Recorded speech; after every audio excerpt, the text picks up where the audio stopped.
No one, but no one can do the things that Superman does. And that goes especially for flying.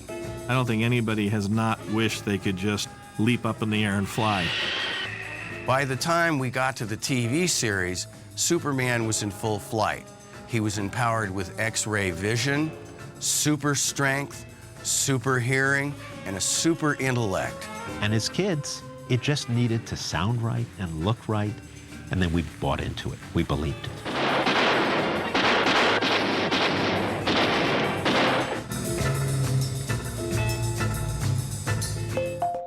They had an incredible man in the name of Thole, Cy Simonson, doing special effects. Well, he called me Cy. Nobody knows Thole.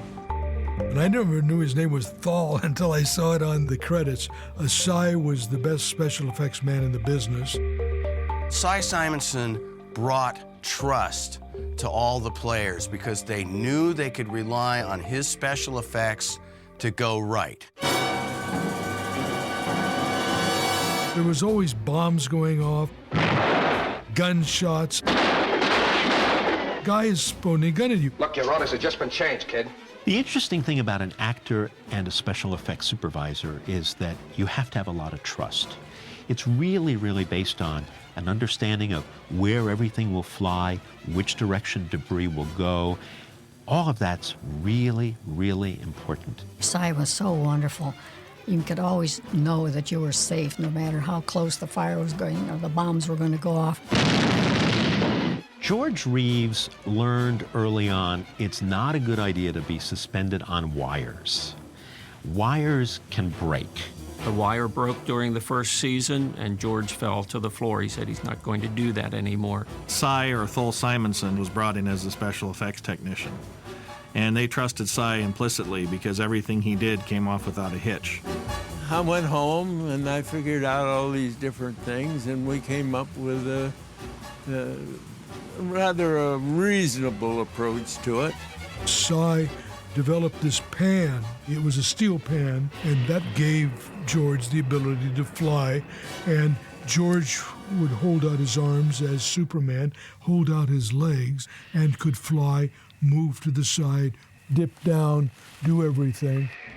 The invention of the pan, as they call it, that Cy Simonson came up was ingenious because it allowed George to be filmed from a long distance, and it appears as if they were flying and banking and rolling back and forth. And it was merely a pan underneath his costume that went to a large pole between his legs, which could be manipulated by 2 or 3 men on the other side. George was happy with it because it was substantial. When he had to get up and you had to tie him in, but it wasn't something that looked or felt like it was something he could get out of, yet he knew he wouldn't get out of if it turned. So he was happy with it. I heard that he just got exhausted up there. I mean, try, sit on a chair, as we all did as kids, and have your arms and legs stretched out for 5 minutes or 10 minutes or 15 minutes. It's exhausting, it's painful. I'm not sure how much you could do after that. There were 4 general flying sequences, but if you look very closely in the seasons, you will see some variations where Superman is flying in from different angles. In Dagger Island, he actually flies around the Metropolis cityscape, and you see him from head to toe, which is very unusual for the color shows. Another thing that was awful hard to control was his cape. You knew his cape should be flapping, but in order to get it to flap, you had to have wind. And in order to get the wind just right, sometimes it didn't fit how he's going to turn. And that turned out to be one of the bigger problems. I think George takeoffs and landings are better than anything that have since been in any of the Superman films in which he takes off with wires and comes in with wires. George, being athletic, developed a way of having a diving board in the floor, which would allow George to hit basically 2 pieces of wood with a spring in the middle, and he would approach it, land on it, and then leap over the camera and do a tumble.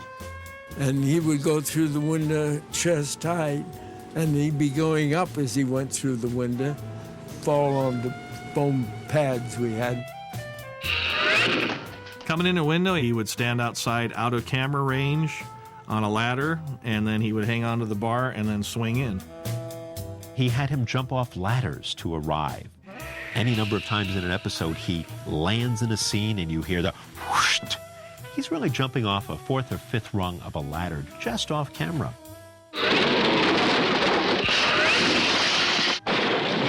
As Cy and some of the other crew said, George loved those damn walls.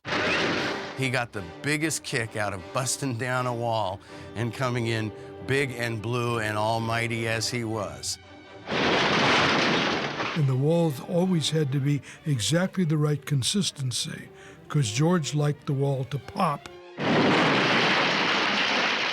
Bricks would fly and it'd look real. Crush this with your hand. One of the things I loved was how the special effects, the small special effects, whether it was the gun being crushed by Superman, or a barbell being wrapped around bad guys, or an iron bar from pipes that were just smashed around. Those were great, simple little things. How's that? That's swell. Now put it together. As a kid, we thought, this is Superman really doing something super. Cy Simonson could take a quarter, go back to his workshop, and give you $1 million special effect. When Cy Simonson made an effect, they had no doubt it would do what he said it would do. You trusted him with your very life, and Cy was just a prince of special effects.